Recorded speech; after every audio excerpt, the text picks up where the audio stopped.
उठाकर दोनों हाथ ऊपर करके अभिवादन करें आदरणीय पुष्पेंद्र कुशवाहा जी।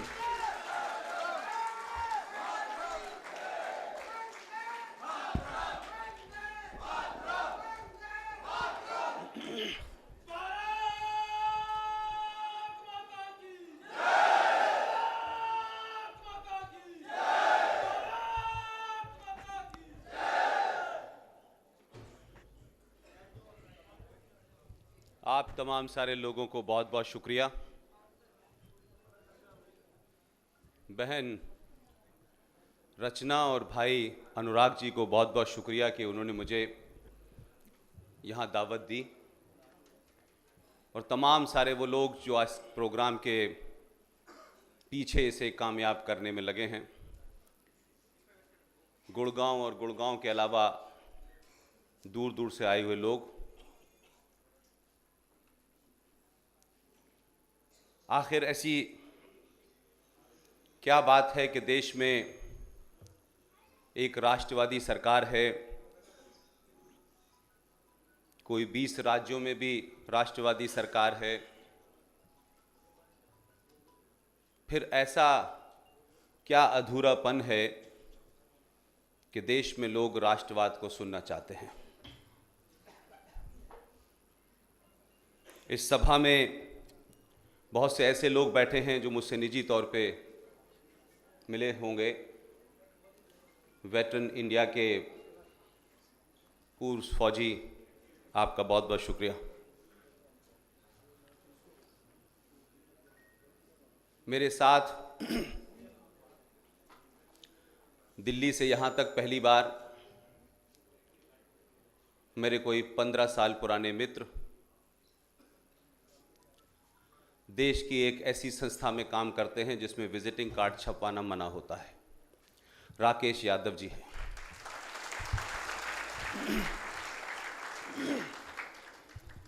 ये उस लंबे सफ़र के गवाह हैं जब मैं पाकिस्तान के एक प्राइवेट चैनल का भारत में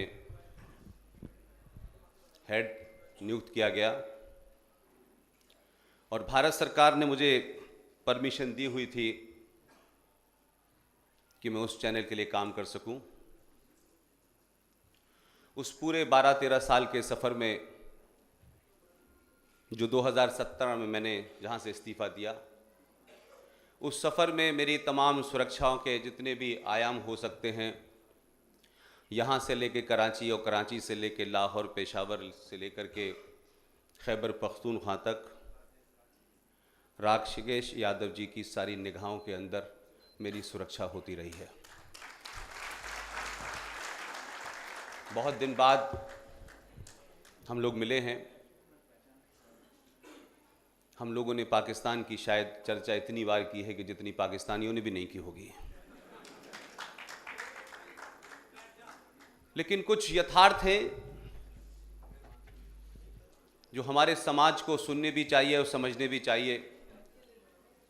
राष्ट्रवाद का कतई मतलब नहीं है आप जोर जोर से 1000 बार भारत माता की जय कहेंगे तो राष्ट्रवाद मजबूत होगा। यह आज़ादी के बाद का दौर था जब ज़्यादातर बातें भावना के तौर पे कही जाती थीं। आपके सेंटिमेंट्स को ऐसा लगता था कि भारत माता कहने से भारत माता मजबूत हो गई है। अगर इस देश में 90 करोड़ हिंदू हैं और उसके बाद ये नारा लगाने की ज़रूरत पड़ रही है, तो इसका मतलब है कि कमज़ोरी कहीं हमारे अंदर है। कि जिन ताकतों से आप, जिन कारणों से, जिन चुनौतियों का आज आप सामना कर रहे हैं, न वो नारा लगा रहे हैं, न सरकार में उनका कभी कोई प्रधानमंत्री रहा, इस देश की सत्ता व्यवस्था पे कभी वो लोग 100% नहीं रहे, लेकिन उन्होंने पिछले 70 सालों में 5000 साल पुरानी सभ्यता के मानने वालों को बौना बना दिया है। इस कमियों को समझेंगे जिस दिन कि हमने 1000 साल में ऐसा क्या किया है जिसके कारण जिन लोगों की उत्पत्ति 1400 साल पहले हुई है, जिन्होंने पिछले 1400 साल के अंदर दुनिया की किसी सिविलाइजेशन को, किसी सभ्यता को एक सुई बना के नहीं दी है। कहीं हो न हो, लेकिन भारत में 700 साल उन्होंने राज किया, और इस राज करने के पीछे अगर इस देश के वर्तमान को समझना है तो इस कड़वी बातों को भी सुनने की आदत डालिए कि हर बुरे काम और गलत काम के लिए पड़ोसी जिम्मेदार नहीं है। आपके घर में बहुत सारे ऐसे लोग हैं। हमारा इतना लंबा इतिहास है कि अनादिकाल से, जब से दुनिया और ब्रह्मांड शुरू होता है, तब से लेकर के अब तक आप हैं। लेकिन आपने उस संस्कृति, उस विरासत का बोध नहीं किया, और इस देश में पिछले 70 सालों में राजनीतिक महत्वाकांक्षाओं को पूरा करने के लिए, सत्ता तक पहुंचने के लिए आपने अपने समाज को गुमराह किया है, अपने समाज को बांटा है, क्योंकि आप में हिम्मत नहीं थी कि आप किसी दूसरे को बांट पाते हैं। आपके यहां राष्ट्रवाद की हजारों दुकानें हैं, और इनको मैं दुकानें इसलिए कहता हूं सार्वजनिक मंचों से कि अगर राष्ट्रवाद है और राष्ट्र में यकीन है तो फिर ये 1000 अलग अलग दुकानें किस लिए खुली हुई हैं। आपका लक्ष्य अपने चेहरे को पहचानवाना है, आपका चेहरा लोगों को पता चले, आपको सत्ता में भागीदारी मिले, आपको जो काम सौंपा गया वो काम छोड़ करके आप वो तमाम सारे काम कर रहे हैं जिसके आप एक्सपर्ट नहीं हैं, और पूरी दावेदारी से पूरे देश के अंदर बहुत सारे लोग इसी वजह से उसमें लगे हुए हैं कि आज उनको लगता है कि राष्ट्रवाद में कुछ फायदा मिल सकता है। इसीलिए राष्ट्रवादियों की स्थिति यह है कि बहुत सारी बातों को जो कहना चाहिए सार्वजनिक मंचों से, वो इसलिए नहीं कहते हैं कि उन्हें कहने से जिन कारणों से राष्ट्रवाद का नया नया बुखार चढ़ा है लोगों को, उससे सत्ता के पास पहुंचने का रास्ता बंद हो जाएगा, तो बहुत सेलेक्टिव होकर बात करेंगे। और यह परंपरा पूरे देश में है, सब जगह यही स्थिति है, और इस पे कोई विचार नहीं करना चाहता, क्योंकि सब ये चाहते हैं कि मेरे बारे में तारीफ की जाए, बाकी सब लोग खराब हैं। यही एक प्रवृत्ति है जिसके कारण आज हम सब लोग यहां बैठे हुए हैं। मैं कोई प्रोफेशनल स्पीकर नहीं हूं, मैं प्रोफेशनल जर्नलिस्ट था, और जब मुझे यह लगा कि दुनिया के जितने भी महान टेलीविज़न हैं, दुनिया के जितने भी महान चैनल हैं, जो अपने आप को ये दावा करते थे कि पत्रकारिता में न्यूट्रल होना चाहिए, सच दिखाना चाहिए, मैं उन तमाम सचों को देखने के बाद मैंने तय किया कि यहाँ सच नहीं दिखाया जा सकता, इसलिए मैंने इस्तीफा देके आपके बीच में डायरेक्ट बोलने को तय किया।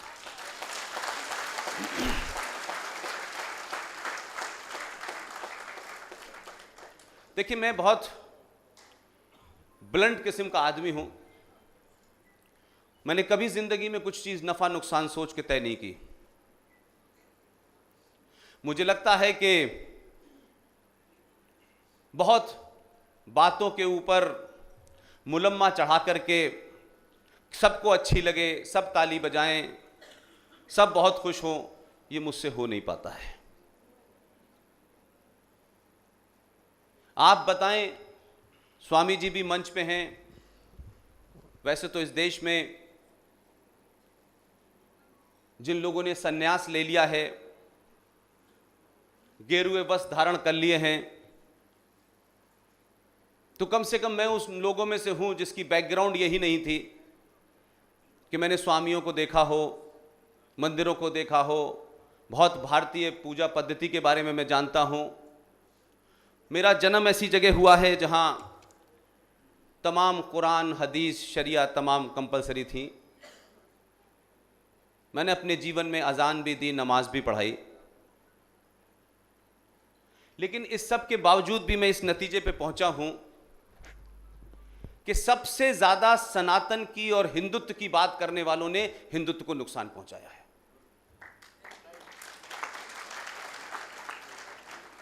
हर मंच पे जाकर के कुछ जोशीले भाषण देकर के कुछ जोशीले नारे लगाने के बाद ताली तो मिल सकती है, लेकिन सनातन राष्ट्र नहीं मिलेगा आपको। मैं अब तक नहीं लोगों को जवाब दे पाया, और 12 साल पाकिस्तान के दौर में मैं समझ नहीं पाया, जब आपने सन्यास ले लिया है तो जो सन्यासी का धर्म है कम से कम उसको पूरा करिए। अगर आप सन्यासी हैं तो फिर कंप्यूटर बाबा क्यों हैं आप, फिर गोल्डन बाबा क्यों हैं आप, फिर इन सन्यासियों को सत्ता के अंदर भागीदारी क्यों चाहिए? आप तो सब कुछ त्याग के गए थे जंगलों में। आपका काम तो सिर्फ इतना ही था कि इस देश में कोई ताली मिले न मिले, आपका आश्रम कितना करोड़ों का हो, कोई न हो, राष्ट्रपति जाए, प्रधानमंत्री जाए, कोई नेता जाए या न जाए, आप अपनी बात कहते रहते। अगर सच होती तो दुनिया सुनती। लेकिन आज जितने भी मैं आश्रम देखता हूं, सब सत्ता के इर्द गिर्द रहते हैं। 2-4 हो सकते हैं ऐसे उपवाद, और जो सही बात कहनी चाहिए थी, जिस काम के लिए उन्होंने सन्यास लिया था, वो पूरा नहीं कर रहे हैं। न मैं सन्यासी हूं, न मैंने सन्यास लिया है, न मेरा कोई दावा है, लेकिन मुझे लगता है कि कुछ बातें आपके सामने साफ साफ रखना चाहता हूं मैं। ये तथाकथित 15 अगस्त 1947 को आजादी मिली, जिसे आप आजादी कहते हैं, वो भारत के किसी डॉक्यूमेंट में नहीं लिखा कि भारत को आजादी मिली है, कहीं नहीं लिखा। ये उस आजादी के मिलने के बाद जो भी कुछ ये देश चला है 70 सालों में, इसको पहले दिन से बीमार बनाया गया, और उन बीमारियों को कैसे मजबूत कर दिया जाए कि आने वाली जनरेशन जब सत्य की बात कहे तो लोग उसी को पत्थर मानने लगे। लिहाजा आज सच बोलना जो है, वो किसी सामाजिक दल के एजेंट बन जाना है, किसी पार्टी के एजेंट बन जाना है, किसी विचारधारा के एजेंट बन जाना है।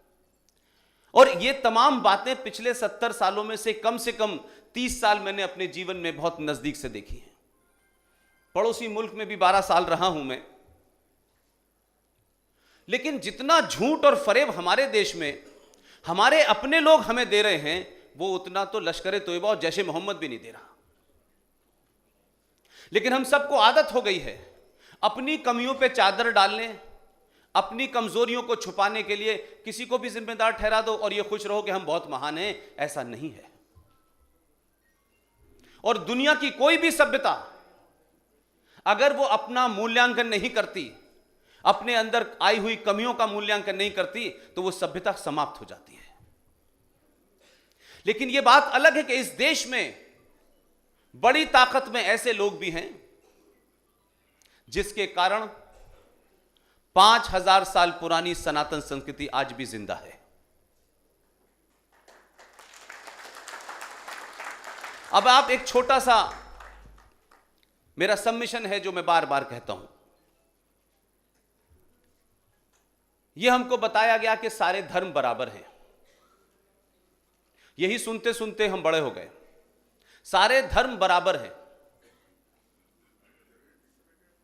लेकिन खुद ही हम एक ऐसी बात कह रहे हैं जो सबसे बड़ा झूठ है दुनिया का। क्योंकि हम कुछ बातों को सिर्फ कुछ प्राप्ति के लिए कुछ भी शब्द कह देते हैं, इसलिए कई सारे नैरेटिव इस देश में पिछले 70 सालों में स्थापित कर दिए गए और आपको कहा कि यही सच है। लेकिन अगर यही सच था तो एक सवाल बताएं मुझे और पूछें, अपने टीचरों से पूछें, उस्तादों से पूछें, जो बड़े बड़े विद्वान हैं उनसे पूछें। राजनीतिक लोगों से मैं बहुत ज्यादा उम्मीद इसलिए नहीं करता हूं कि दुनिया में जहां जहां लोकतंत्र है, जहां जहां लोकतंत्र होगा वहां लोग झूठ बोलेंगे। लोकतंत्र की बीमारी है कि उसे हर एक का वोट चाहिए, और जिसको वोट चाहिए वो झूठे वादे जरूर करेगा आपसे, क्योंकि उसको मालूम है कि सबका वोट लेना है। तो चुनाव तक उसको झूठ बोलना है और चुनाव के बाद वो सच सच बातें बोलने लगता है, तो आपको तकलीफ होती है। तो उस पे हमारे एक साथी हैं, वो ये कहते हैं कि लोकतंत्र में चुनाव से पहले लोग मजबूत होते हैं और चुनाव के बाद तंत्र मजबूत हो जाता है। तो लोकतंत्र में जो लोग चुनाव लड़ते हैं, मैं उनको उस चीज से थोड़ा लीवरेज देता हूं कि भाई आपकी मजबूरी है, बोलिए। लेकिन समाज को शिक्षकों को, पत्रकारों को, वकीलों को, जो बुद्धिजीवी लोग हैं, जो एक एवरेज आदमी से ज्यादा पढ़ते हैं, उनकी क्या मजबूरी है कि वो उन झूठ को भी लगातार आगे बढ़ा रहे हैं। तो सबसे बड़ा पाखंड और झूठ हमारा यह है कि सारे धर्म बराबर हैं। इस पूरी हमारी नस्ल को नहीं बताया गया धर्म क्या है। यह बात अलग है कि भारत की सुप्रीम कोर्ट में भी विद्वान लोग बहुत हैं, बहुत विद्वान लोग हैं, उन्होंने भी हिंदुत्व की एक परिभाषा दे दी है। उन्होंने कहा Hinduism is a way of life, एक जीवन जीने की शैली को हिंदुत्व कहते हैं। पता नहीं कहां पढ़ा उन्होंने। अगर दुनिया में जब से इस सृष्टि का निर्माण हुआ है, तब से लेके जब तक यह सृष्टि नष्ट नहीं हो जाती, अगर दुनिया में कोई एक धर्म है, उस धर्म का नाम है सनातन। यह अनादिकाल से था और अनादिकाल तक रहेगा। न इसका कोई पैगंबर है, न इसकी कोई किताब है, न इसके लिए कहा गया है कि मंदिर में घंटा बजाना है, कि न इसके लिए कहा गया है कि पूजा करने जाना है। इसमें कुछ भी नहीं कहा गया। आप सब सनातन हैं, लेकिन राजनीतिक फायदे के लिए आपको 1200 साल से एक घुट्टी पिलाई जा रही है कि आप हिंदू हैं। जब सारे धर्म होंगे तब बराबरी का मामला होगा ना। जब धर्म ही एक है, उसमें बराबरी किस बात की।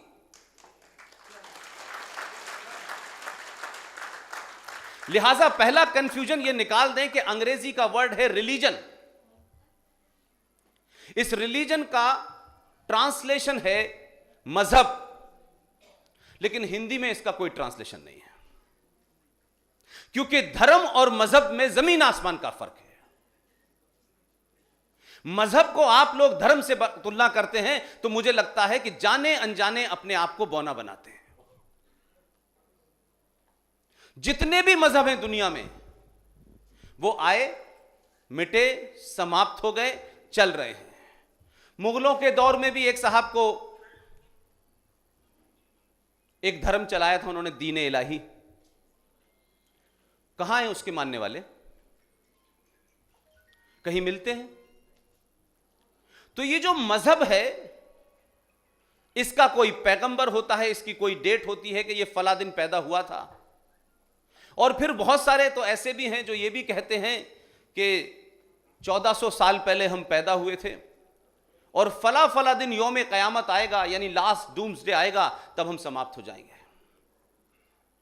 क्या सनातन 5000 साल पहले क्या था और क्या हम समझ बैठे हैं उसको? सारा जो कंफ्यूजन है इसलिए है, और इस कंफ्यूजन को जो लोग बाहर से आए उन्होंने तो इसको बढ़ाया, लेकिन हमारी राज सत्ताओं में सत्ता में बैठने वाले लोगों ने झूठे वादे भी किए और झूठे नैरेटिव भी दिए और आपसे कहा कि आप इसको माने और इस पे अपना इसका अनुसरण भी करें। इसीलिए जब धर्म के बारे में बात होने लगी तो इस देश को पहली बार पता चला कि धर्म का मतलब मजहब नहीं होता, क्योंकि जो हमारी संस्कृति का हिस्सा ही नहीं था, जो हमारे साहित्य का हिस्सा नहीं था, जो हमारी हिस्ट्री का हिस्सा नहीं था, उसमें उसके शब्द भी नहीं थे। जैसे आजकल बहुत चर्चा हुई, सरकार ने भी बड़ी चर्चा की, उस पर विधेयक भी लाए, पास भी हुआ। अगर इस सभा में कोई भी साहित्यकार बैठा हो या कोई भी ऐसा इतिहासकार बैठा हो जो ये जरूर बताए कि सनातन संस्कृति के अंदर, भारतीय साहित्य के अंदर, यह साहित्य नहीं जो 1947 के बाद हिंदुस्तान के बहुत से सरकारी दलालों ने लिखा है, जो शब्द है डाइवोर्स अंग्रेजी का,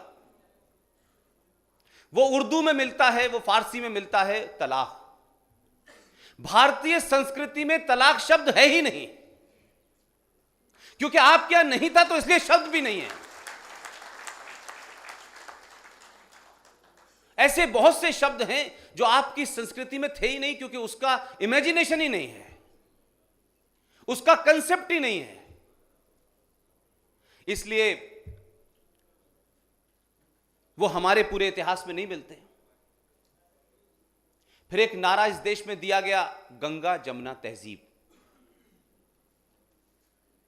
यह दूसरा बड़ा फ्रॉड है। एक तीसरी बात बार बार कही जाती है कि इस देश की आजादी के लिए हम सब मिलकर लड़े थे, हिंदू भी लड़े थे, ये भी लड़े थे, वो भी लड़े थे, सब मिलकर लड़े थे। अगर आप भारत की आजादी के लिए मिलकर लड़ रहे थे और ये लड़ाई लड़ते लड़ते 1947 के पास जब आप पहुंचे, तो क्या उस वक्त कौन सी ऐसी वजह थी या कौन सा ऐसा ये फ्रॉड और झूठ था जिसको छुपाया गया?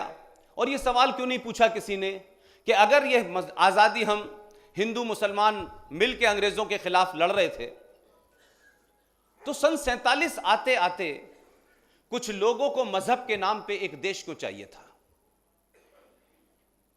यह मुमकिन है कि आप 70 साल तक साथ चले और जब जीत आपके नजदीक आने लगी तो उन्होंने कहा नहीं, ये मेरी जीत अलग है, आपकी जीत अलग है। और उस वक्त की राज सत्ता ने मजबूरी में जिन हालातों में इस देश के दो टुकड़े किए गए, आपसे कहा गया कि अंग्रेजों ने हमें बांट दिया, ये वही झूठ है जिस झूठ से मैं चिंतित हूं। अंग्रेजों नहीं बांटा आपको, तो अंग्रेज आज क्यों नहीं बांट रहे आपको? पूरी दुनिया में इतनी मुहिम चल रही है राष्ट्रवादी सरकार के खिलाफ, तब भी तो नहीं बट रहा। आप अपनी कमियों को छुपाने के लिए, अपने चेहरों पे जो कालिक पुती हुई है हमारे पूर्वजों के, उसको मिटाने के लिए आप कहते हैं कि अंग्रेजों ने हमें बांट दिया। क्यों बटे थे आप? अंग्रेजों ने कहा था कि 21 लाख लोगों की हत्या करो, और अगर बट भी गया था तो सन 43 में एक मुल्क बना, वो मुल्क चला रहे हैं जैसा उनका दिल कर रहा है। लेकिन आपने जिन बुनियादों पर यह मुल्क चलाया, 70 साल में यह मुल्क 1947 की स्थिति में पहुंच गया है। यह जो शांति आपको नजर आती है, यह जो त्योहार के दिन अनाउंसमेंट होता है कि कल ईद है, सुरक्षा के सारे इंतजाम कर लिए गए हैं। 15 दिन के बाद दिवाली आती है, उसमें भी यही कहा जाता है कि सुरक्षा के सारे इंतजाम कर लिए गए हैं। अगर ये इतना लंबा भाईचारा है तो सुरक्षा की जरूरत क्या है? अगर आप भाई हैं तो फिर ये सुरक्षा की जरूरत क्यों है? ये पुलिस क्यों लगानी पड़ रही है? इसका मतलब यह है कि ये जो भाईचारे का डायलॉग है, ये सियासी मतलब के लिए है, असल में स्थिति कुछ और है। लिहाजा इस किस्म के तमाम नारे आप ही ने बनाए और आप ही ने उनको आत्मसात किया। इसी तरीके से भारत के संविधान में बहुत कुछ हुआ जिसका असर आपने 5 अगस्त 2019 को देखा। जो लोग समझते हैं कि सरकार बहुत मजबूत है, बहुत बहुमत है और देश में राष्ट्रवाद चरम पर है, मुझे थोड़ा सा इसमें करेक्शन करना है। 5 अगस्त की स्थिति पैदा क्यों हुई, यह आपको जानने की जरूरत है। पिछले 70 सालों में बड़े बड़े काले कोट पहनने वाले हमारे वकील भाई, जजेस साहिबान, इस छोटी छोटी बात पर इस देश में राष्ट्रीय बहस का मुद्दा बन जाना, एक रेप हो जाने से इस देश को रेपिस्तान कहने लगना, कोई भीड़ जाने अनजाने या गैर जरूरी तौर पे किसी की हत्या कर दे तो एकदम यकायक आत्मा चाक जाती है इस देश की मीडिया की और सुप्रीम कोर्ट की भी। वो कहते हैं कि साहब हिंदुस्तान लिंचिस्तान बन गया है। और हम तमाम सारे लोग अपोलोजिस्टिक हो जाते हैं। ये 2-3 बातें इसलिए मैं आपके सामने कहना चाहता हूं कि आपने इंदौर को देखा होगा कि सुप्रीम कोर्ट ने कहा we will not going to tolerate this lynchistan in India any more. आप सब लोग या तो मुझसे कुछ साल बड़े होंगे या कुछ साल छोटे होंगे। तमाम लोग इस बात की रिसर्च करें और ढूंढें कि आजाद भारत में पहली सबसे बड़ी अगर लिंचिंग हुई है तो किस शहर में हुई है। लेकिन मैं ये मानता हूं कि 47-48 का दौर रहा होगा, उस जमाने लोगों को यह वर्ड नहीं मिला होगा कि लिंचिस्तान क्या होता है या लिंचिंग क्या होती है। 1948 की एक घटना में इसलिए आपको बताना चाहता हूं कि आज के दौर में जितना इंफॉर्मेशन का फ्लो है, जितना इस संचार क्रांति का माहौल है, मैं कुछ बोलूं, प्रधानमंत्री कुछ बोले, एक आम आदमी कुछ बोले, अगर कोई भी गलत बोल रहा है तो एक छोटा सा बच्चा भी चंद मिनटों में पता कर लेगा कि यह सच बात है या गलत बात है। 20-25 साल पहले ऐसा मुमकिन नहीं था। उस वक्त इंफॉर्मेशन वन वे ट्रैफिक थी। कुछ महान विद्वान थे जो अमेरिका के एक्सपर्ट थे, कुछ महान लोग थे वो पाकिस्तान पे एक्सपर्ट थे, और लगता था कि इनके अलावा सारे इस देश में मूर्ख रहते हैं, तो जो वो बताते थे वही नैरेटिव नीचे चलता था। लेकिन दुनिया आपको 1947 के भारत में नहीं देखती। जो लोग विदेशी मीडिया को पढ़ते हैं, उस पर निगाह रखते हैं, उन घटनाओं के बारे में चर्चा करते हैं, उनको इस बात का एहसास होगा। पिछले कई सालों से आप एक बात बहुत जोर जोर से सुन रहे हैं, 21वीं सदी भारत की होगी, और ये हम कहते हैं और खुश होते हैं, ताली बजाते हैं और चद्दर ओढ़ के सो जाते हैं कि 21वीं सदी भारत की होगी, जैसे कोई चीज आएगी, जादू होगा और हम तमाम साहब लोग संपन्न हो जाएंगे। जो लोगों ने यह कहा कि 21वीं सदी भारत की होगी, वो हमसे हजारों साल पहले से आपको जानते हैं, आपके पूर्वजों को जानते हैं, और ये उम्मीद करते हैं कि आप भी वैसे ही होंगे, थोड़ा बहुत तो डीएनए आप में बचा होगा। उन्हीं ने एक छोटा सा आविष्कार किया और पूरी दुनिया में उस चमत्कार, उस आविष्कार कह लें, उस इन्वेंशन कह लें, उसका जितना प्रयोग भारत में है उतना दुनिया के किसी मुल्क में नहीं है। बहुत सोच समझ के लोगों ने यह बात कही थी। उनका आपसे झगड़ा हो सकता है, वैचारिक हो सकता है, शक्ल का हो सकता है, रंग का हो सकता है, लेकिन आज उनके यहां गुरुकुल खुले हुए हैं। गुरुकुल की परिभाषा जो हमारे यहां थी उससे थोड़ा एडवांस होकर खुले हुए हैं। वो उस तत्व को जानते हैं जिस तत्व को आपने भुला दिया है। और जिन जिन लोगों ने यह कहा, पूरे यूरोप ने कहा कि 21वीं सदी भारत की है, लेकिन भारतीयों को शायद इस बात का रियलाइजेशन नहीं है कि दुनिया क्यों कह रही है।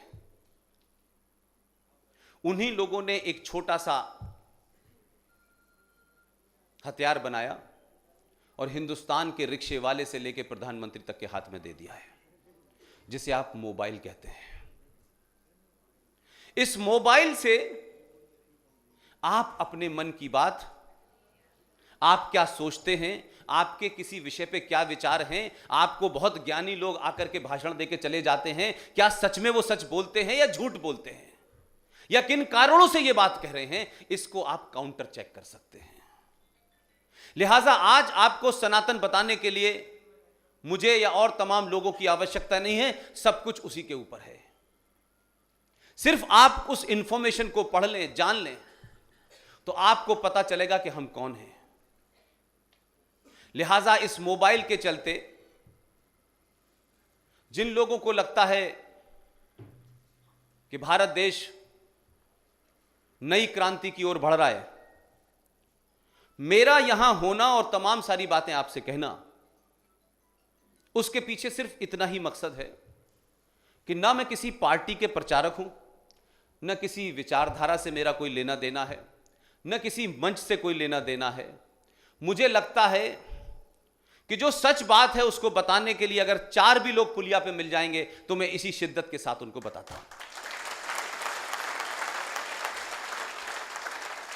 लिहाजा बहुत कोशिश करता हूं कि राजनीतिक दलों के मंचों से बचूं, इसलिए कि राजनीति जिनको करना है वो वैसे ही करें जो राजनीति के नियम हैं।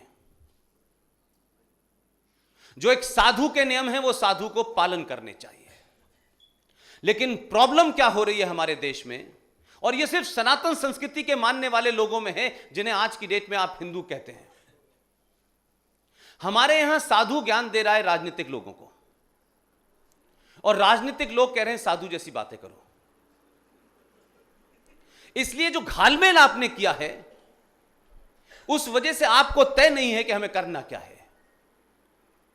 जो राजनीति के नियम हैं वो आपको, मुझे हो सकता है मैं सहमत हूं ना हूं, क्योंकि मैं मैदान के बाहर खड़ा हूं। यह मुमकिन नहीं है कि भारत के लोग यकायक ये सोचने लगे कि हमें क्रिकेट में चैंपियन बनना है और मैच जीतना है, लेकिन नियम हॉकी के लागू होंगे, क्योंकि वो हमारे लिए आदर्श हैं। आदर्शवाद घर के लिए होता है, और जिस समाज में घर में आदर्श होता है फिर वो समाज में स्थापित होता है, फिर वो जिले में होता है, राज्य में होता है, तब जाकर के देश में होता है। आदर्शवाद की बातें करने से आदर्शवाद नहीं स्थापित होता। और जब आदर्शवाद समाज होता है और तमाम आदर्श के मूल होते हैं, उनकी परंपराएं होती हैं, तब जाकर के आप जिन बातों को कहते हैं तब जाकर के वो पूरी होती हैं। 1000 साल के दौर में हम ये कहें कि ये समाज आदर्श है, अगर आदर्श होता तो गली गली, मोहल्ले मोहल्ले, चौराहे चौराहे ये जो स्थिति बनी हुई है ये नहीं होती। ये समाज भीड़ तंत्र में तब्दील हो चुका है, जहां 5 लोग, किसी एक लड़की मजबूर खड़ी हो और उसके स्कूटर में पंचर हो गया हो तो लोग उसका रेप कर देते हैं और फिर उसको आग में जला के मार देते हैं। यह किसी सभ्य समाज में नहीं हो सकता, लेकिन हम तमाम सारे लोग निजी तौर पे सभ्य हो सकते हैं, आदर्श हो सकते हैं, लेकिन सबसे उम्मीद यह करते हैं कि आप भी वैसे ही होइए। यह आपके हाथ में नहीं है कि आप दूसरे को भी आदर्शवादी बना दें। लिहाजा आप एक ऐसी स्थिति में ग्रस्त हैं जिस मजहब के बारे में आप ABCD नहीं जानते, उसी में आप सबसे बड़े एक्सपर्ट हैं। रोज ज्ञान बांटते हैं लोग चौराहों चौराहों पे। बड़े बड़े सामाजिक संगठन हैं, बिना पढ़े बिना जाने उसकी तासीर क्या है, उसकी जड़ क्या है, उसकी उत्पत्ति क्या है, लेकिन क्योंकि हमें झूठ बोलना है, हम सब हैं, शाहिद भाई भी हमारे साथ हैं, सलीम भाई भी हमारे साथ हैं और सब अच्छे हैं। अरे भाई मेरे, बेसिक फैक्ट को समझिए। बेसिक फैक्ट यह है कि किसी की किताब में कुछ लिखा हुआ है, उस किताब को बदल देंगे आप, और वो इस किताब का फॉलोअर है, आप नहीं करेंगे। आपकी स्थिति यहां तक पहुंच गई है कि भारत एक सेकुलर स्टेट है। ये शब्द सेकुलर से मैं एग्री नहीं करता हूं, ये सेकुलर स्टेट है। हम सब कहते हैं कि भारत एक सेकुलर स्टेट है, लेकिन इसी सेकुलर स्टेट के अंदर कभी इस बात की तरफ ध्यान दीजिएगा, 35 करोड़ लोग दिन में 5 बार अजान में पहली लाइन क्या कहते हैं, इसका कभी अंदाजा है आपको? और उन्होंने छुपाई नहीं, क्योंकि वो अपनी किताब को फॉलो कर रहे हैं। उन्हें करना भी चाहिए अगर वो ईमानदार लोग हैं। ये बात अलग हो कि किताब का कुछ हिस्सा फॉलो करते हैं, कुछ नहीं करते, यहां तक बेईमानी है उनकी, लेकिन जो भी करते हैं वो कर तो रहे हैं। आप मुझे बताइए कि आप कौन सी किताब को फॉलो करते हैं? किसी सेकुलर स्टेट के अंदर क्या भारत की IPC इस बात की इजाजत देती है कि आप 5 वक्त खड़े होकर के मजहब के नाम पर जोर जोर से यह कहें ला इलाहा इल्लल्लाह मुहम्मदन रसूलुल्लाह? इसका मतलब जानते हैं? जानते हैं नहीं जानते हैं? जो जानते हैं वो दोबारा पूछे क्या कहना चाहते हैं। कुरान मजीद जो एक पवित्र किताब है मुसलमानों के लिए, इस्लाम के मानने वालों के लिए, वो कलमे हैं उसमें कई सारे। तो जो पहला कलमा है, पहला कलमा तैयब, तैयब माने पाक, ला इलाहा इल्लल्लाह मुहम्मदन रसूलुल्लाह। अर्थात इसका मतलब क्या है? इसका मतलब है अल्लाह के सिवा, अल्लाह के अलावा किसी की दूसरे की इबादत नहीं हो सकती। मेरा सवाल यह है, अल्लाह की डेफिनेशन है, अल्लाह गॉड का ट्रांसलेशन नहीं है, अल्लाह ईश्वर का ट्रांसलेशन नहीं है। सेकुलर स्टेट में 5 बार दिन में देश भर से यह कहा जाए कि अल्लाह के सिवा किसी की इबादत नहीं जायज है, तो मुझे आप बता दें कि जो अल्लाह से सहमत नहीं है वो आपके साथ सहमत कैसे हो जाएगा? जब वो ये चिल्ला के कह रहे हैं कि अल्लाह के सिवा हम किसी को नहीं मानते, तो गणेश जी को मानने वालों के साथ उनका भाईचारा कैसा होगा?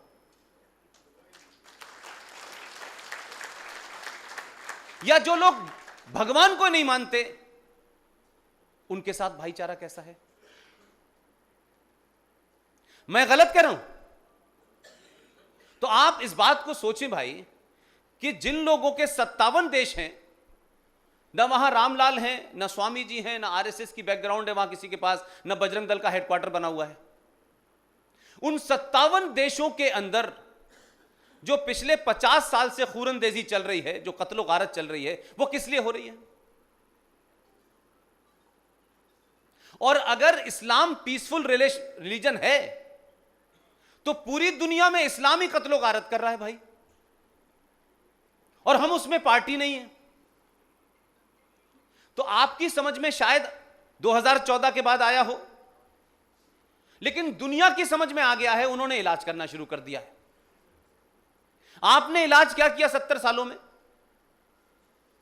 पहला तो आपने यह किया कि संविधान की किसी पन्ने के ऊपर माइनॉरिटी शब्द नहीं लिखा हुआ है,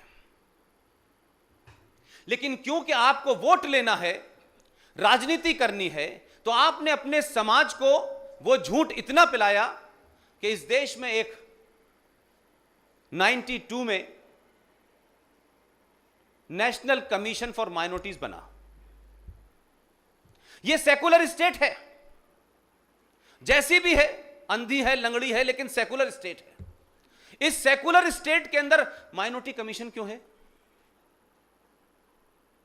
इस सेकुलर स्टेट के अंदर मुस्लिम पर्सनल लॉ बोर्ड क्यों है? अगर यह सेकुलर है और आप कहते हैं कि स्टेट का कोई मजहब नहीं होता, तो फिर सबके लिए सब बराबर होनी चाहिए। फिर भारत के संविधान में संविधान निर्माताओं ने जो यूनिफॉर्म सिविल कोड की बात कही थी, तो वो तो संविधान वालों ने कहा था, किसी पार्टी का तो मामला नहीं था।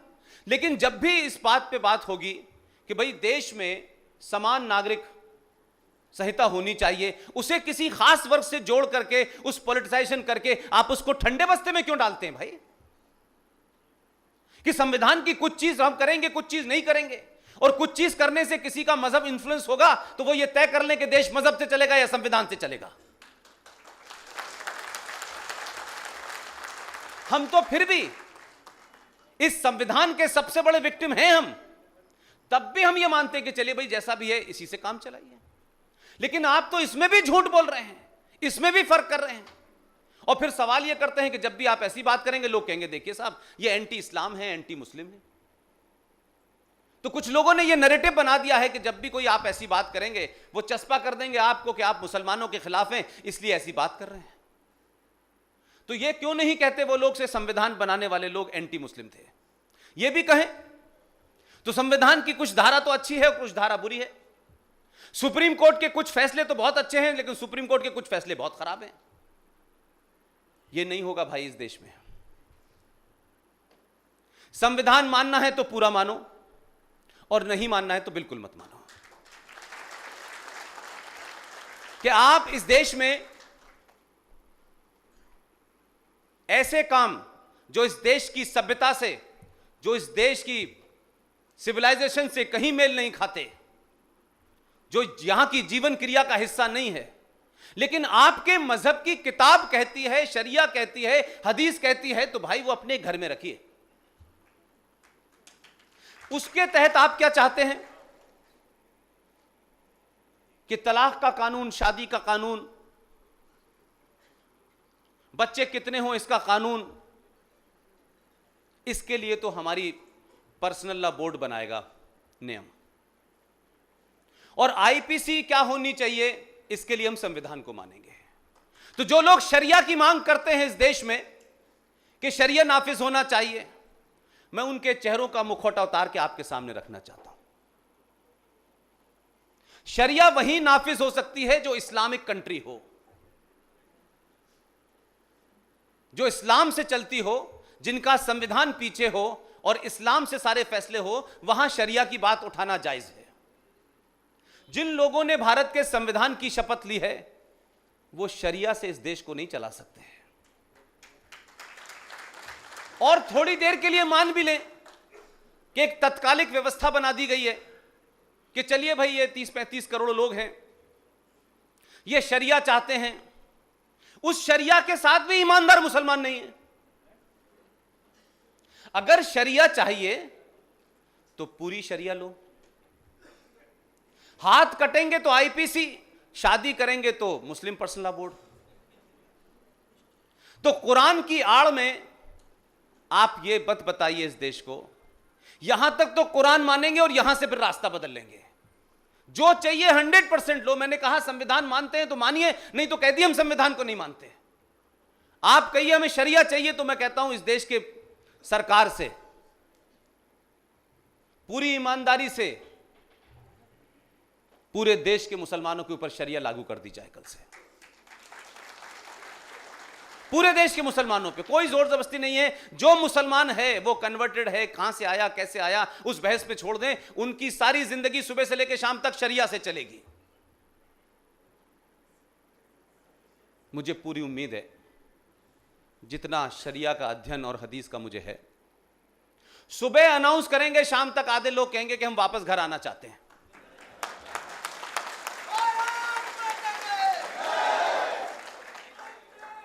लिहाजा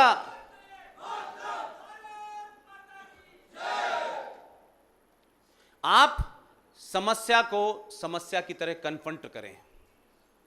युद्ध के मैदान में बांसुरी नहीं बजाई जाती है। जब बांसुरी बजाने का समय हो तब बांसुरी बजाइए। लेकिन आपके समाज को आदत पड़ गई है कि वो हर बात बांसुरी से ही सॉल्व करना चाहता है। ऐसा नहीं होता।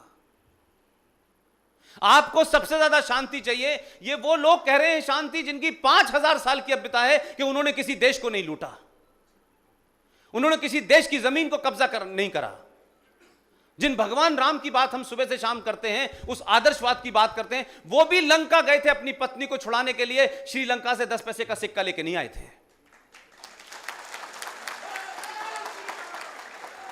अगर मैं जिनकी पूजा करता हूं, जो मेरे आदर्श हैं, अगर यह आपको पता चले कि भगवान राम लुटेरे थे और उन्होंने नियम बनाया था कि उस लूट के अंदर औरतों को भी लूटा जाएगा, तो उसका भी हिस्सा बांट होगा। अगर यह आपको पता चलेगा तो क्या आपके मन में भगवान राम के प्रति वही श्रद्धा होगी कि नहीं होगी? उसमें आप कमजोर पड़ जाएंगे। आप रामचंद्र जी, जब तक रामचंद्र जी थे, जब जंगल में गए, पूरी दुनिया को घूम करके जब वापस लौटे, तब मर्यादा पुरुषोत्तम राम बने। उनको बस बस बस बस बस भाई साहब, इस श्री राम कहने से कुछ नहीं होगा, आप सुनने दें, ये तो आप दिन भर देते हैं। मैं सिर्फ कहना चाहता हूं कि उस आदर्श को देखिए, यह आपके डीएनए का हिस्सा है।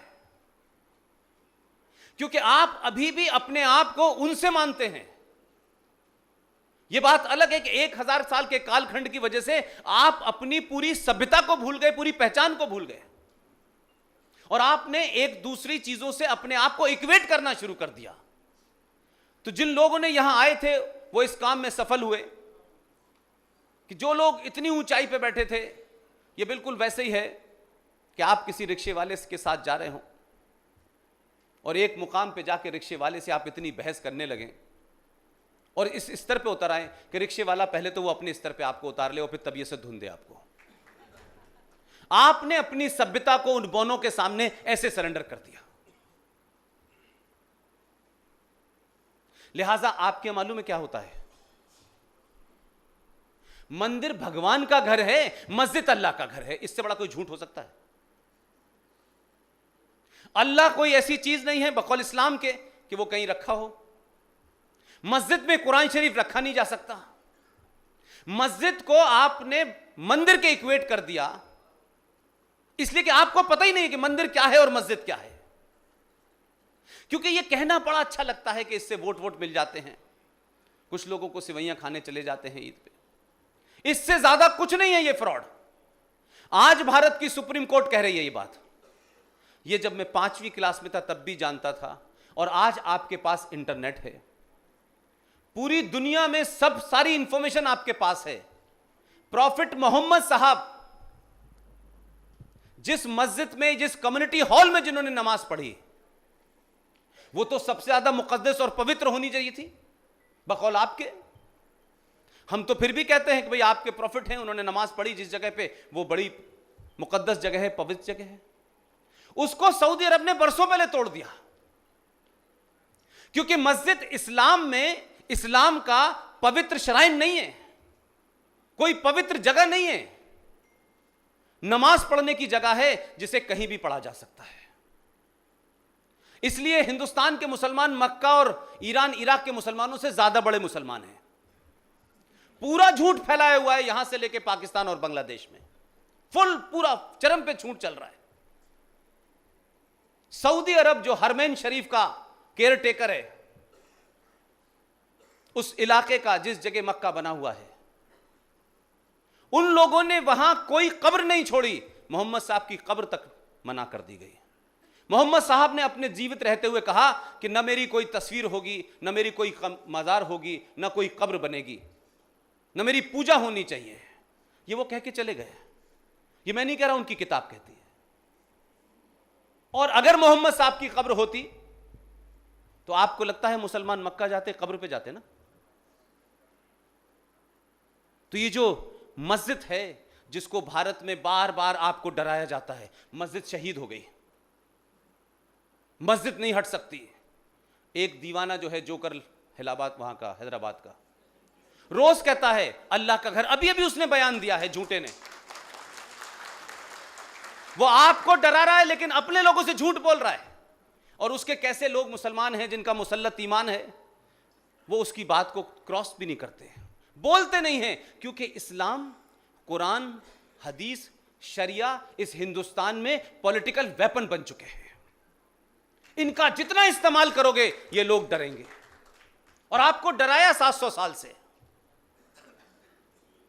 इसलिए आपने हर उस चीज को जिसको आप तर्कों पे काउंटर कर सकते थे, आपने किया नहीं, क्योंकि आप पढ़ते लिखते हैं नहीं।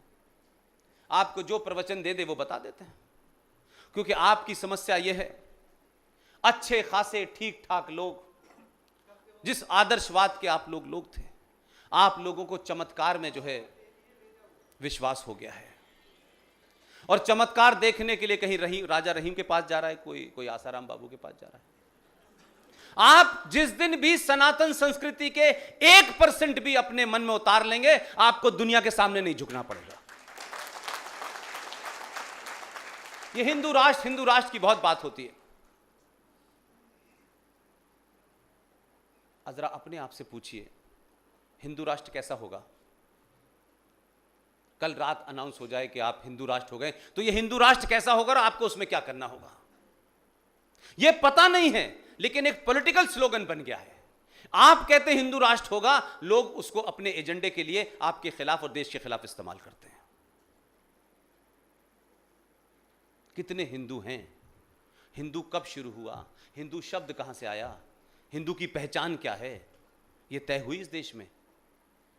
हजारों पंथ हैं, हजारों सेक्ट हैं हमारे यहां, अलग अलग किस्म के हैं। यानी साधु संतों के भी अगर आपको देखने हो तो प्रयागराज में जब कभी भी वो मेला लगता है तो आप जाइए, हजारों झंडे हैं। इनका इनसे नहीं बनती, इनकी इनसे नहीं बनती, ये मानते हैं, वो ये मानते हैं। तो समाज कैसे एक रहेगा? अगर समाज को एक करना है तो अपनी गलतियों को पहचानिए और पूरी ताकत के साथ। हो सकता है कि आज जब आप ये बात करें तो कुछ चंद लोग आपके साथ खड़े होंगे, लेकिन विजय आखिर में आप ही की होगी।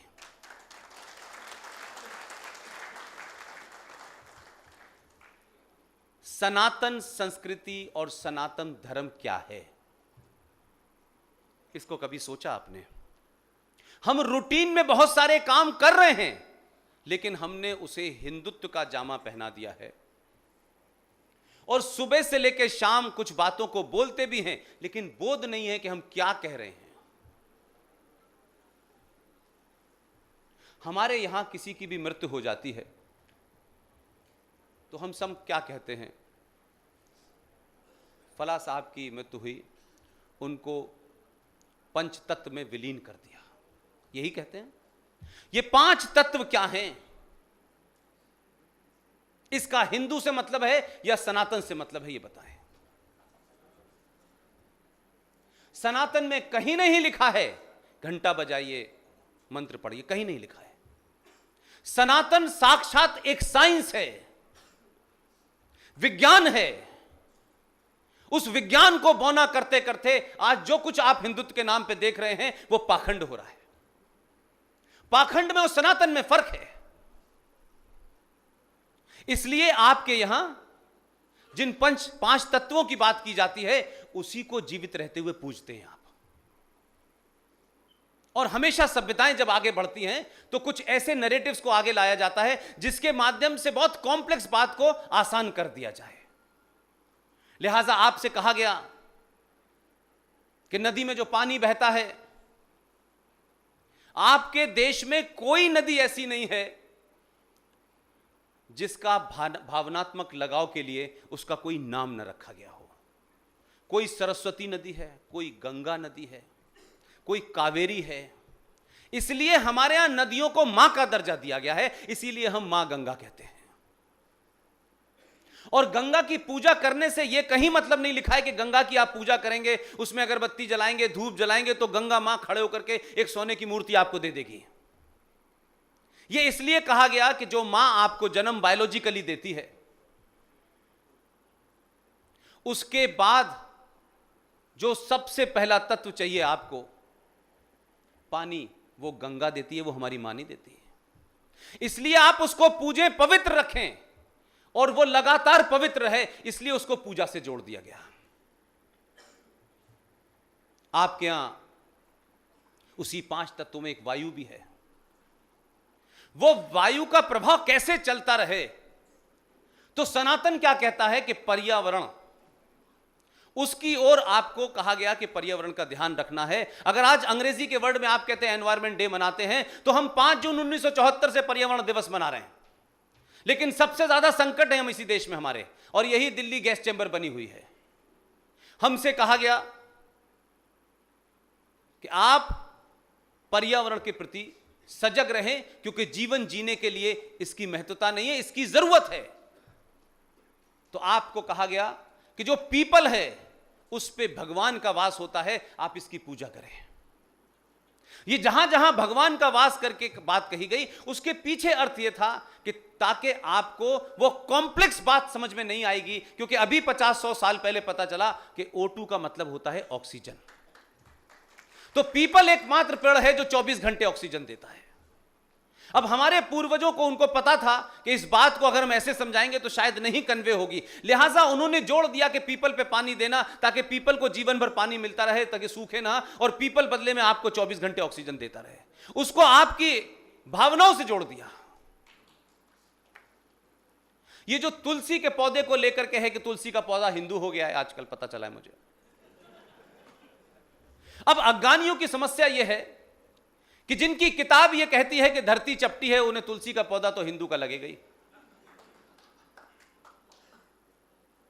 तो तुलसी का पौधा साइंटिफिक है, उसमें कई साइंटिफिक गुण हैं, वो बचा रहे, उसको आप प्रोटेक्ट करके रखें, क्योंकि वो आपके परिवार और आपके समाज के लिए महत्वपूर्ण है। लिहाजा उसको उस पर जोड़ दिया कि तुलसी के ऊपर एक लोटा पानी जरूर डालना। ऐसी तमाम चीजों को जो आपके जीवन के लिए थी, साइंटिफिक थी, लेकिन साइंस की तरह उसे कन्वे नहीं करा जा सकता था, लिहाजा उनको जोड़ दिया और आप उसके ऊपर एक लोटा डालते हैं, और तुलसी हर घर में मिल जाती है। और जब कोई बीमार पड़ता है तो आज भी जो हमारी मां है वो कहती हैं 4 पत्ते तुलसी के तोड़ के पानी पिला दो, आज भी कहती हैं। तो उनको तो महत्व पता था, लेकिन हमको यह बताया जा रहा है कि तुलसी हिंदू है, उसे हिंदू पूजते हैं। गाय के महत्व के बारे में आज बहुत चर्चा हो रही है, तो गाय के बारे में बहुत सारी बातें हैं। आप सोचें कि आप सुबह सुबह सूरज के ऊपर लोटा पानी क्यों चढ़ाते हैं? यह बात अलग है कि इस पाखंड के चलते आपने लोटा चढ़ाने, पानी चढ़ाने की जो विधि थी वो भी गलत तरीके से अपना ली है, और जिस तरीके से पानी चढ़ाना चाहिए, जिस वक्त चढ़ाना चाहिए, आप गए, आपने आंख बंद करी, लोटा चढ़ा दिया। आप कन्याकुमारी से लेकर के कामाख्या तक चले जाएं, बहुत सारे धार्मिक लोग यहां हैं, किसी भी साधु संत के आश्रम में चले जाएं, आपको हर मंदिर में उस मंदिर की महत्वता क्या है, वहां देवी की महत्वता क्या है, यह एक अलग विषय है, लेकिन हर मंदिर में लोटा आपको तांबे का मिलेगा। इसका कभी आपने अध्ययन किया कि भाई तांबे का लोटा आसाम के अंदर भी है, कश्मीर में भी है, आसाम में भी है, हरियाणा में भी है, दिल्ली में भी है, और नीचे आपके तमिलनाडु में भी है। तो यही क्या धातु सब जगह मिलती है, लेकिन हमको जो बातें बतानी चाहिए थी वो नहीं बताई। दुनिया की एकमात्र धातु है तांबा, जिसके अंदर पानी को रखने से उसकी इंप्योरिटी समाप्त हो जाती है। इसलिए मंदिर का लोटा तांबे का होता है, और वो चन्नामृत जो दिया जाता है उसे पीने से आप हनुमान नहीं हो जाते हैं। उसे पीने से यह जरूर होता है कि दिन भर जो कुछ आप करके आए हैं, मंदिर में बैठे हैं, आपने वो प्रसाद भी लिया, वो चन्नामृत भी लिया, वो एक बूंद आपके अंदर कुछ फर्क जरूर लाएगी, इसलिए दिया जाता है।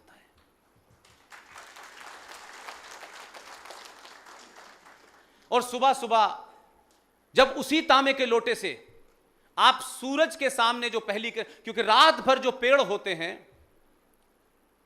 वो बहुत अनकंफर्टेबल होते हैं, क्योंकि रात भर वो ऑक्सीजन नहीं देते, कार्बन डाइऑक्साइड देते हैं, जो आपके स्वास्थ्य के लिए ठीक नहीं है। इसीलिए पुराने जमाने में भी कहते थे कि पेड़ के नीचे नहीं सोना चाहिए, इसीलिए कहते थे। लिहाजा जब सुबह सुबह जब सूरज की पहली किरण निकलती है, उस वक्त जिस मात्रा में, जिस प्योरीफाई तरीके से, सबसे ज्यादा प्योरेस्ट फॉर्म सुबह सुबह की जो पौ जब फटती है सूरज की, उस वक्त ऑक्सीजन का फ्लो बहुत हाई होता है और बहुत प्योर होती है। उसी वक्त हमारे शास्त्रों के हिसाब से, सनातन के हिसाब से, उसी वक्त आप नहा करके सूरज की तरफ देखते हुए और लोटे से जल चढ़ाते हैं। लोटे से जो रेज गिरती है, उस रेज में से जो आपके पानी से होती है, आपकी आंख में जाती है, उसमें तमाम विकृतियां साफ हो जाती हैं। यह सब कुछ साइंस है, मैं उसको साधारण तरीके से आपको समझाने, हजारों चीजें, आपका उठना, बैठना, चलना, इवन जो लोग मजाक उड़ाते हैं, वो लोग, बहुत सारे लोग अब हमारे यहां पॉलिटिकल टर्मिनोलॉजी में उसका मजाक उड़ाते हैं कि भाई फला साहब तो उसके सामने दंडवत लेट गए। दंडवत लेटने का मतलब नहीं है कि ज्यादा बड़े चाटुकार हैं आप, ये कतई नहीं है। साइंस पढ़िए, दंडवत प्रणाम करने से रीढ़ की हड्डी ठीक रहती है। मैं नहीं कह रहा, सब साइंस में प्रूफ है।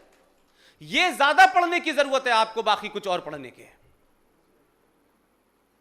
क्योंकि आपने तमाम वो चीजें छोड़ दी हैं, और आप ही के यहां से सारा ज्ञान दुनिया में गया, वो यहां से लोग लेके गए, और बाद में अब हमें बताया जा रहा है, कुछ अंग्रेज कह रहे हैं कि ऑर्गेनिक फूड खाना चाहिए। अब ये मजाक है कि नहीं है? और हम लोग भी ऑर्गेनिक फूड के, नहीं मैं ऑर्गेनिक के नाम पे फूड खरीद रहे हैं। जिन लोगों ने यहां नील की खेती की, जिन्होंने यूरिया को इस देश में इस्तेमाल किया, वो लोग आज हमें भारत को शिक्षा दे रहे हैं, और हमारे लोग अब छोटे छोटे पैकेट के अंदर गुड़ जो है वो ऑर्गेनिक खरीद के ला रहे हैं। पहले हमने सब कुछ बिगाड़ा, तहस नहस कर दिया, क्योंकि हमें आधुनिकता का मतलब बताया गया कि जब तक आप वेस्टर्न तरीके से कोई काम नहीं करेंगे, तब तक आपका डेवलपमेंट नहीं होगा। 4 दिन पुरानी बासी रोटी खाइए, उस पर कुछ क्रीम लगा दीजिए, उसे पिज्जा कहते हैं। साधारण बच्चे से रात की चपाती खाने को कहकर तो मैं बासी रोटी नहीं खाऊंगा, लेकिन पिज्जा खा रहा है वो, क्योंकि उसकी मार्केटिंग की उन्होंने, और आपने अपनी चीजों की मार्केटिंग छोड़ दी। आपने अपने अंदर हीन भावना भर ली है, आपने अपने पुरुषार्थ को जगाया ही नहीं है। किसी एक आदमी की हत्या गलती से हो जाए, जानबूझ के हो जाए, वो पुरुषार्थ नहीं है। आपने इतने सालों में कभी हथियार नहीं उठाया। आपके हर देवी देवता के हाथ में एक हथियार है, और आप उसके ऐसे अनुयायी हैं कि भगवान को, आपकी मूर्ति को, चाहे वो गणेश जी हो, चाहे वो दूसरी मूर्ति हो, सबको हथियार की जरूरत है। आप कहते नहीं, हमें जरूरत ही नहीं है। आप उनसे भी 2 कदम आगे हैं। आपके यहां शस्त्र पूजा होती है, बड़े बड़े संगठनों को देखा है मैंने, शस्त्र पूजा का वो एक खास दिन होता है, उस दिन पूजा करेंगे तलवार की, बंदूक की, लेकिन जब लड़ाई होगी तो लठियां लेके खड़े हो जाते हैं। आप अपने पूरे बिहेवियर में देखें कि आप कर क्या रहे हैं, या ये ठीक है या ये ठीक है, ये ठीक है कि तो इसको मानिए, ठीक वो है लेकिन काम हम ये करेंगे, ऐसा नहीं हो सकता। डॉक्टर से कहें कि दवा तो ऐसी दीजिए जिससे मैं ठीक हो जाऊं, लेकिन खाऊंगा वो जिससे मुझे शाम में मजा आए, ये नहीं हो सकता ना। आपको भगवान राम से लेकर के जो मैंने आपको रेफरेंस दिया, आज भी आधुनिक भारत में यह बात बहुत सारे लोगों को समझ नहीं आएगी, उसको पॉलिटिकल रूप में आप इस्तेमाल कर सकते हैं। 1971 के युद्ध में जनरल जैकब और सैम मानेकशॉ ने ईस्ट पाकिस्तान को आजाद करा के उसे बांग्लादेश बनाया। यह सब घटना आप सबको पता है। कोई 93,000 वेटरन इंडिया के लोग बैठे हैं, 93,000 फौजियों को सरेंडर कराया। जनरल न्याजी ने साइन किए सरेंडर के ऊपर। आपने कई महीने तक उन फौजियों को रखा। उन फौजियों में वो लोग भी शामिल थे जिनसे आपके फौजी मारे गए होंगे, लेकिन आपका डीएनए देखिए कैसा है। आप इन बातों को जब जोर से रखेंगे ना, तो जिनका कोई डीएनए नहीं है ना, वो भाग जाएंगे, बगैर हथियार के भाग जाएंगे।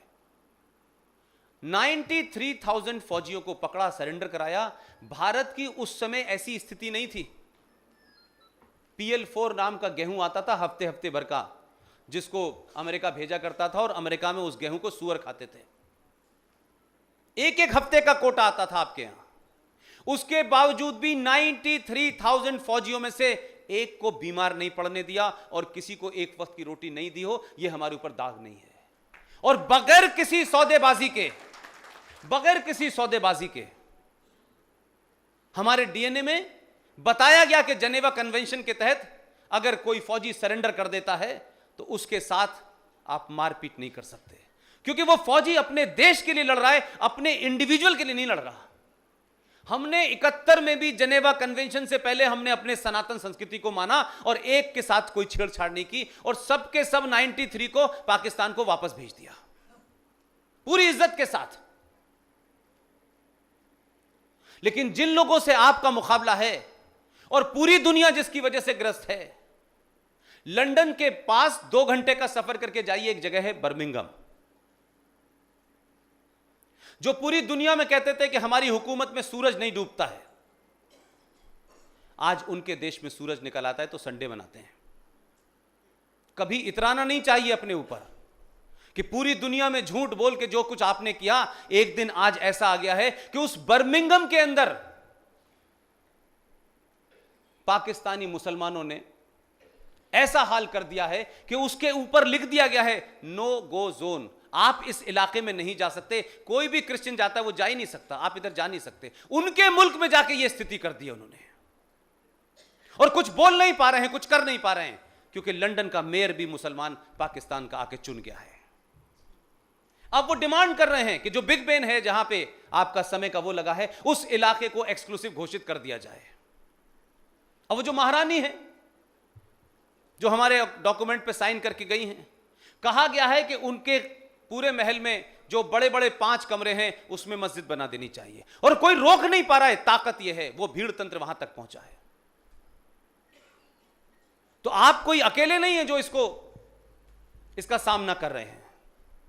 लेकिन मेरा सिर्फ कहना इतना यह है कि जब लड़ाई के नियम हैं तो लड़ाई के नियमों में वही नियम रहने दें, और अलग अलग लोग ये ज्ञान न दें कि हमें संयम से काम लेना चाहिए। यह समाज के दूसरे चीजों का काम है। आप फौजी से कहेंगे कि शांति बनाए रखें और हमला ना करें, और जब तक आपके ऊपर हमला ना हो तब तक आपने गोली चलाएं, तो यह पॉलिसी मुझे पिछले 50 साल से समझ में नहीं आई। फौजी का धर्म है कि दुश्मन उस पे हमला करे उससे पहले उसको खत्म करते हैं। आपने गलत पॉलिसी बनाई, क्योंकि आपको तथाकथित तौर पे अगर आप सनातन के मानने वाले भी होते तो सनातन के हिसाब से कहते तो देश को समझ में आता, लेकिन आपने अपनी वक्ती जरूरत के चलते भारत की फॉरेन पॉलिसी में और डिफेंस पॉलिसी में एक दो बड़ी चीजें कही जाती हैं। हमारे यहां कहा गया कि हम पहले किसी पे हमला नहीं करते। यह दुनिया का पहला ऐसा देश है, इसका कॉन्फिडेंस लेवल देखिए, यह कहता है कि जब हमारे ऊपर हमला होगा तब उसके बाद हम करेंगे। यानी इनको पूरा यकीन है कि जो इन पे हमला करेगा उसके बाद ये बच जाएंगे। और जो भारत का राष्ट्रीय खेल है, भारत का राष्ट्रीय खेल हॉकी है, आप सबको पता है। जिसने भी अगर जरा सी हॉकी खेली होगी और अगर नहीं खेली है तो दिल्ली में जाइए, नेशनल स्टेडियम बना हुआ है, ध्यानचंद की बड़ी सी मूर्ति लगी हुई है।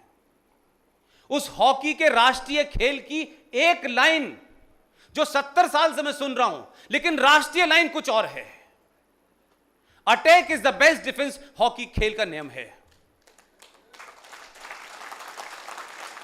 लेकिन राजनीतिक लोगों ने आपको मूर्ख बनाए रखने के लिए आपसे कहा नहीं, हॉकी में तो ठीक है लेकिन राष्ट्र की यह पॉलिसी नहीं होगी। उसके तहत क्या हुआ, आप पे 48 में भी हमला हुआ, आप पे 62 में भी हुआ, आप पे 65 में भी हुआ, 71 में भी हुआ, आप पे हमले हुए, आपने एक्शन का रिएक्शन किया। युद्ध की नीति क्या कहती है? आप उस बातों को कहते हुए कहते हैं हमें शांति चाहिए, तो शांति किसी दुकान पर नहीं मिलती। अगर इस देश को शांति चाहिए तो शक्ति का प्रदर्शन कीजिए। जितनी बार प्रदर्शन शक्ति का करेंगे परमानेंट शांति आपको मिलेगी।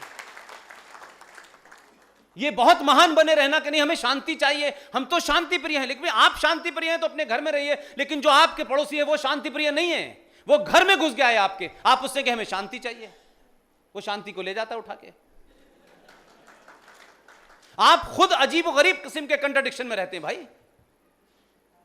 पढ़ाते आप भगत सिंह को हैं, हीरो उसको मानते हैं, रानी झांसी को मानते हैं, लेकिन 2 अक्टूबर मनाते हैं। उसी 2 अक्टूबर में लाल बहादुर शास्त्री भी पैदा हुआ था, कुछ उसके भी अगर आप अनुयायी होते तो यह दिन देखने का नहीं होता। वो अड़ गया छोटा सा आदमी 1965 में, यह नहीं होने दूंगा। यह बात अलग है कि उसकी हत्या में भारत की राजनीतिक लोगों की हाथ शामिल था, लेकिन वो अड़ तो गया, वो नहीं माना। तो आपने क्या किया कि एक फौजी कारगिल के युद्ध में पाकिस्तान की तरफ रह गया, भटक गया, रह गया। और जो लोग दुनिया में इस बात का दावा करते हैं कि सब धर्म बराबर हैं, मैं फिर कहूंगा कि धर्म सिर्फ एक है, मजहब बहुत सारे हैं। उस मजहब के मानने वालों ने क्या किया, जो अपनी किताब को लेकर सुबह से लेकर शाम तक कहते हैं कि अल्लाह की मखलूक में कोई फर्क नहीं हो सकता, सब बराबर हैं, ये वो सुबह से लेकर शाम तक कहते हैं। हमने उसमें कोई दखल नहीं दिया, यह आपका मानना है, आपकी किताब का है, आप जो कह रहे हैं करिए। उसी किताब के मानने वालों ने उसी पैगंबर मोहम्मद साहब के दामाद का कत्ल उसी बराबर में उसी मस्जिद में किया गया जब वो सजदे में थे फजर की नमाज में। कौन, रामलाल गए थे, श्यामलाल गए थे मारने के लिए? आरएसएस के लोग पकड़े गए थे इसमें क्या?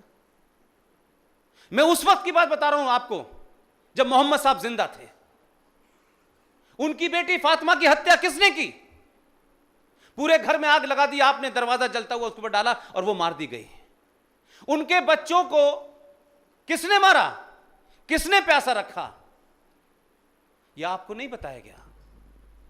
आपको बड़ी बड़ी बातें बताई जाती हैं, धरातल पे कोई ऐसा तर्क आपको नहीं दिया जाता जिससे कि आप बात कर सकें, सर उठा के बात कर सकें।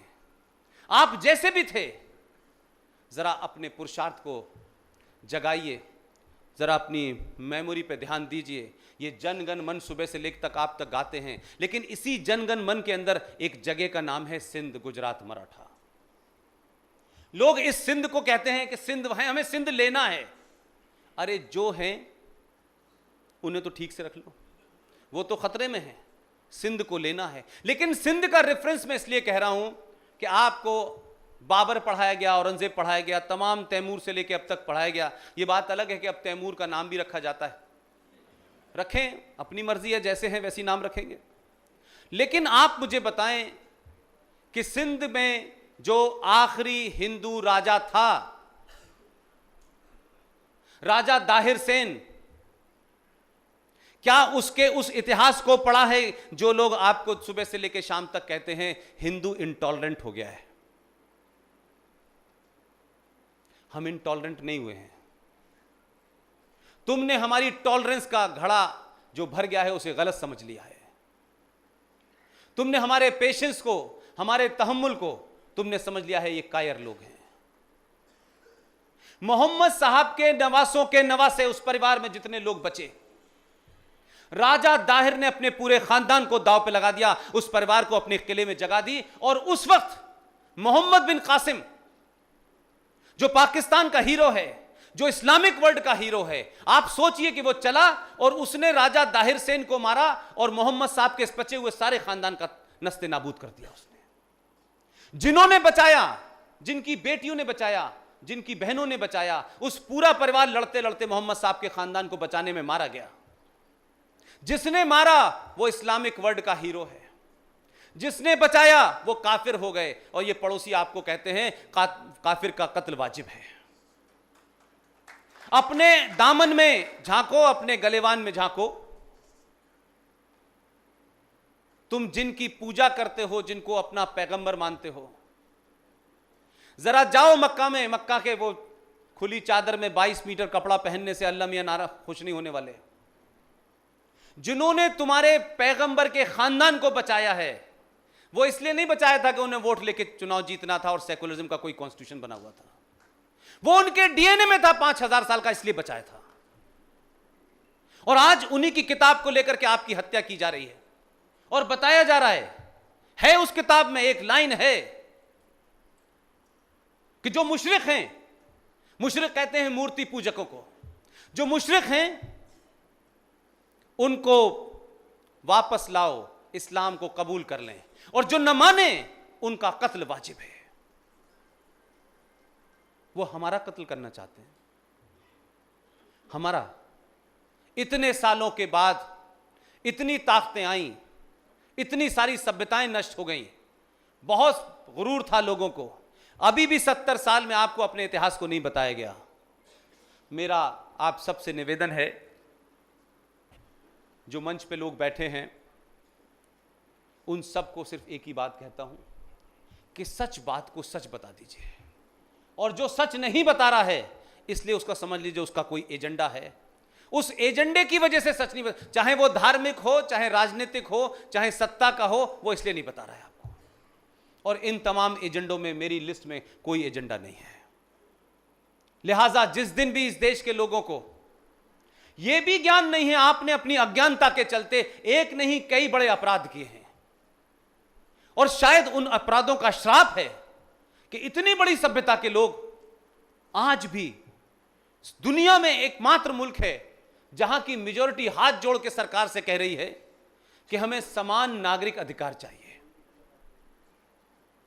यह अधिकारों की मांग किसी छोटे से सेक्टेरियल माइनॉरिटी की तरफ से आना चाहिए, लेकिन क्योंकि मेजॉरिटी मांग रही है, लेकिन माइनॉरिटी कह रही है नहीं हमें नहीं चाहिए, क्योंकि उनको वो बने रहने में मेजॉरिटी से ज्यादा ताकत मिली हुई है, लिहाजा वो मानने को तैयार नहीं है और आप भीख सी मांग रहे हैं।